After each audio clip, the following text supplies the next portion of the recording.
BFM Business, BFM Patrimoine, la vie IMO. L'immobilier occupe une large place dans vos placements et donc une large place au cœur de BFM Patrimoine. On accueille ce matin Sophie Richard. Bonjour. Bonjour. Merci de nous avoir rejoints, la fondatrice de Viagimo. On va donc parler de ce fameux viager. Bon, tout le monde l'a en tête, mais je crois qu'il faut quand même qu'on rappelle un petit peu de quoi on parle exactement, histoire de tordre le cou aux fausses idées, aux fantasmes, aux mauvaises idées. Aux idées reçues. Voilà. Qu'est-ce qu'on peut dire de ce viager qui existe sous de multiples formes et donc en rappeler les grands principes ce matin? Oui, avec plaisir. Merci déjà pour votre invitation. Alors, le viager, c'est avant tout une vente immobilière avec des particularités quant aux conditions et au prix. Vous allez retrouver deux types de viagers, le viager occupé et le viager libre. Dans le cadre du viager occupé, le vendeur reste vivre chez lui. Il va bénéficier d'un bouquet, généralement, et d'une rente viagère toute sa vie durant. Et quant à l'acquéreur, il va bénéficier d'une décote sur le prix. Du fait de l'occupation par le vendeur, il va également bénéficier d'une pression atténuée et il n'aura pas à connaître les tracas locatifs notamment. Et puis, nous avons le viager libre. Donc, comme son nom l'indique, le vendeur quitte le logement, il remet les clés à son acquéreur qui pourra disposer du bien pour mettre un locataire en place ou pour l'occuper à titre personnel ou en résidence secondaire, par exemple. Que ce soit dans l'un ou dans l'autre des deux cas, il y a quand même cette idée de...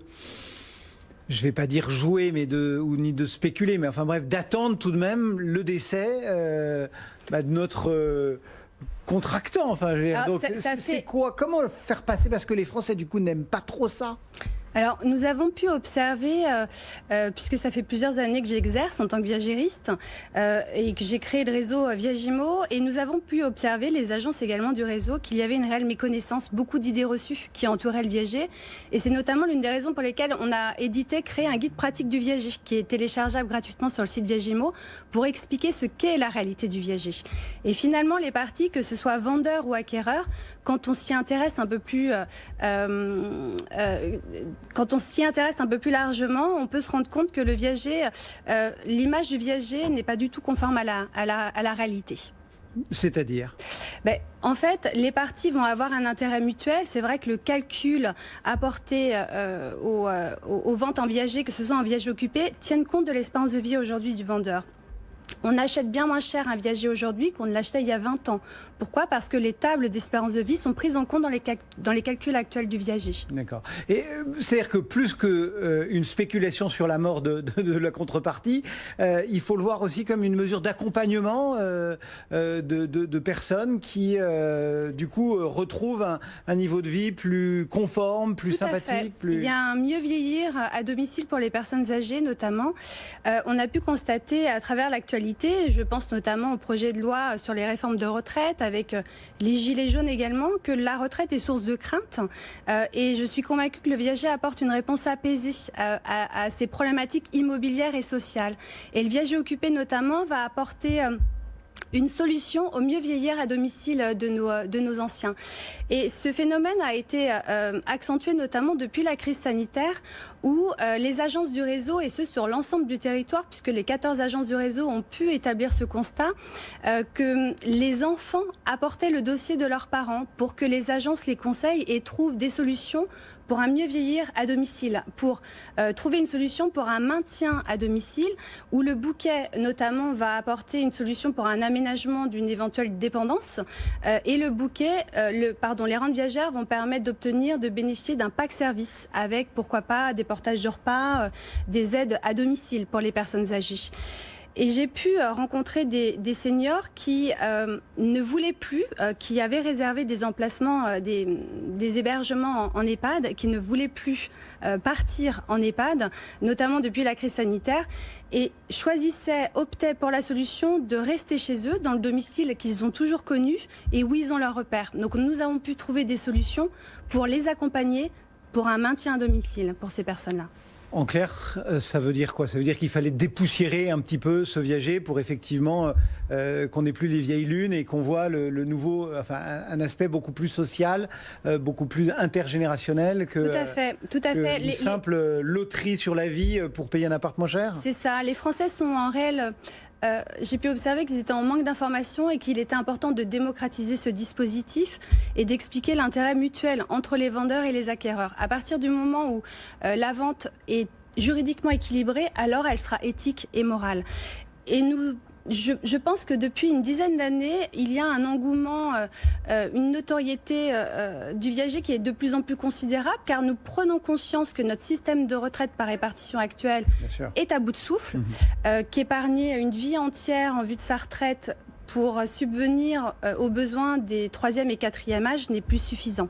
Et cet engouement s'est notamment confirmé par les dernières actualités avec, comme je l'indiquais, la réforme des retraites ou la crise sanitaire. Aujourd'hui, tout le monde s'interroge un peu, justement, et plus singulièrement sur le marché immobilier. Quel va être l'impact de cette crise? Comment se portent les marchés? Alors, on sait qu'il y a eu un fort afflux de dossiers qui avaient été contraints par le confinement, et donc pour le moment ça se passe bien, mais on essaie de prendre le pouls. Ce marché du viager aujourd'hui, il en est où? Il y a un intérêt, comme je vous l'expliquais, de plus en plus grandissant sur le marché du viager pour diverses raisons, que ce soit du côté des vendeurs qui veulent mieux vieillir chez eux, notamment depuis la crise sanitaire. Ces personnes-là, ou souvent les enfants qui avaient des idées reçues sur notamment l'héritage, se rendent compte qu'aujourd'hui la société a évolué et que les mentalités évoluent avec elle, et qu'il faut trouver des solutions pour mieux vieillir pour ces 4e âges, parce que là maintenant on parle vraiment de 4e âge. Donc que ce soit du côté des vendeurs, opter pour un maintien à domicile est souvent assez pertinent dans plusieurs situations. Et également du côté des acquéreurs.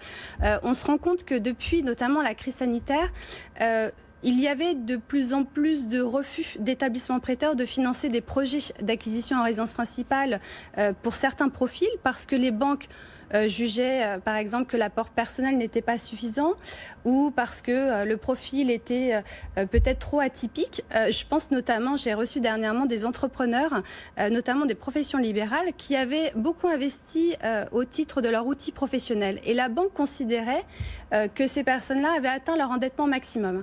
Bien que le restant à vivre de ces personnes-là était largement confortable pour assumer 2 emprunts, professionnels et personnels. Et en manque d'informations, ces personnes-là ne savaient pas qu'elles pouvaient accéder à la propriété grâce au viager libre, sans avoir recours nécessairement à l'emprunt.